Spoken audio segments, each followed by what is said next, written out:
Welcome back to New Rockstars. I'm Erik Voss, and Spider-Man Across the Spiderverse is now out on 4K digital, which means we can now pause and see in pristine detail how gorgeous this movie looks and an occasional awkward frame that'll give you nightmares. Lizard, what are you doing to Gwen here? As always, New Rockstars, we'll do a massive frame-by-frame revisitation of all the subtle details that we missed before in this movie, but in this video, I am circling back on something I noticed back in June, that there were multiple alternate versions of this movie circulating through theaters. And now that the digital version is out there, we found 18 changes from the theatrical version, a ton of new stuff that we just discovered now, some that'll blow your mind, some that are just really weird, and I'm gonna explain why these were made. And by the way, SAG-AFTRA has informed us that entertainment journalists like New Rockstars are allowed to cover movies and TV shows like this during the strike, but we stand with the writers and actors that are currently on strike to get the working conditions they deserve. Okay, first detail, I've talked about this before, but the theatrical release, before the audio was updated, showed Lila in the opening Vulture Museum battle telling Miguel O'Hara that she already called for backup, extending a fist bump as she says, "But I enjoyed that." But now in the digital release, it shows her saying this while taking a selfie with Miguel O'Hara in a bunny filter. But I enjoyed that. Then a new difference here, in the theatrical version, when Miguel is introduced in his storyboard art as the leader of an elite strike force dedicated to the security of the multiverse, the camera zooms out for Miguel's head. But now in the digital version, the camera does a dolly zoom effect, in which we push in on the foreground, Miguel, while pulling out for the background, which includes Ben Reilly, Jessica Drew, Margot Kess, Spectacular Spider-Man, and Ezekiel Sims. So the dolly zoom is a camera technique used to convey a character's dizzying anxiety as they detach from reality and a sense of panic. And here, the added camera move serves to distance Miguel from the other members of the Spider Society, making him even more of a loner. And there's also a change that I talked about before in this scene, where as Miguel goes in to attack the Vulture, there is definitely a difference between the theatrical version and now the digital version when it comes to how vampiric Miguel O'Hara comes off. Okay, but then another new detail, in the theatrical version, Jonathan Owen tells Miles' origin story, saying with a kind of villainous fiery passion, "I ran a test on this collider that brought a spider here from another dimension." But the digital version now uses a calmer take from actor Jason Schwartzman. Listen. "I ran a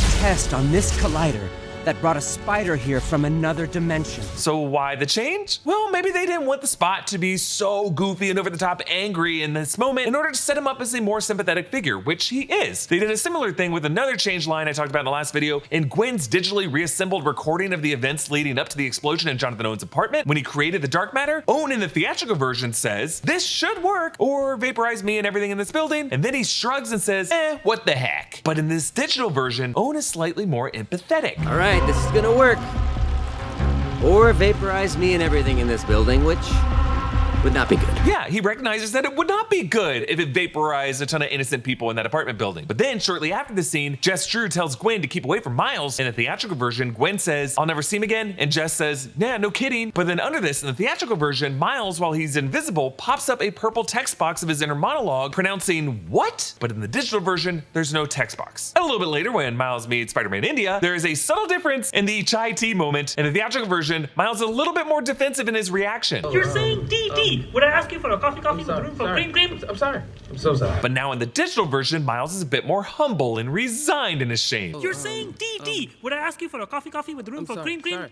I'm so sorry. I just can't believe they were so nuanced in this switch to care whether Miles was slightly less defensive or not. But because they put so much detail in this, you get to see these animators and directors putting so much care and attention to detail into this film, and that's why it's so good. But there's another change when Miles meets Hobie. In the theatrical version, when Hobie first charges in, there's just electric guitar instrumentals, but now in the digital version, you can actually hear punk rock vocal lyrics screamed over them.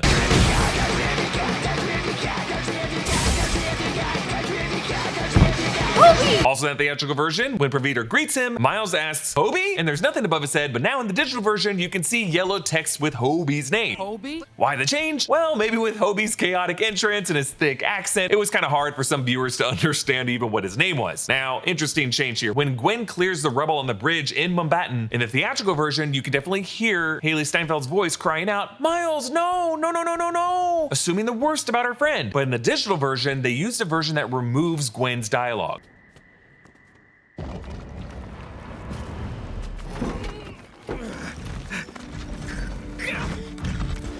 You're all right. So why this change? Maybe to make Gwen less caring? Or just stunned in silence? Maybe they wanted to show this from Miles' betrayed point of view later in the movie when he thinks back on this moment, that he feels that Gwen didn't really have his back, that she didn't really care about his safety that much. Okay, moving on to the Spider Society HQ in Nueva York. In the theatrical version, the puns from all the spider people pop up in yellow text boxes, but now in the digital version, the boxes are blue. Why this change? Well, as I explained before, yellow text boxes are meant to show Miles's internal monologue, and all of these being yellow would mean that he's hearing all their thoughts in his own mind via the spider sense, that they're all linked together, but instead shading these blue now serves as a way of isolating Miles from them, that he now feels like he's not in on their inside jokes. It makes it more effective because they match the cold blue shading of the Spider Society. We've all got a certain amount of chores we've got to do, and we want them all to be as easy as possible, right? That's why we swapped out brooms for vacuums for Roombas. And it's the same reason you should try Clean My Mac X. Clean My Mac X is a one-click solution to get your Mac running like new. Think about it. What would you rather do? Spend hours of time going through system files, manually clearing the cache, finding junk or recovering infected files, or just click the Smart Scan and have Clean My Mac X do all that for you? Smart Scan handles cleanup, protection, and system performance with one click of a button in just a few minutes. It's why Apple, you know, the people who make Macs, say we love how easy it is. And also why Clean My Mac X has over 27 million satisfied users. Clean My Mac X is one app for complete Mac care. Start your 7-day free trial by clicking the link in the description below, or use promo code New Rockstars to get 25% off your order to get your Mac running like new today. Another text-based change that I love so much. When Miles passes a captured villains in the theatrical version, the villain typeface says, "Go to Helvetica, Spider-Man," and you just see the word Helvetica briefly in the Helvetica font pop up. But now in the digital version, all of Typeface's words appear, each with a different font. And the font for Spider-Man is the Sam Raimi trilogy era font. Now the next new change is really interesting. It comes when Miguel shows Miles the web of life and destiny, and he confesses his history. In the theatrical version, Miguel says, "Sadly, because I broke it once myself, I found another world where I had a family, where I was happy." But in the digital version, the line was changed, and see if you can spot the difference. Because I broke it once myself,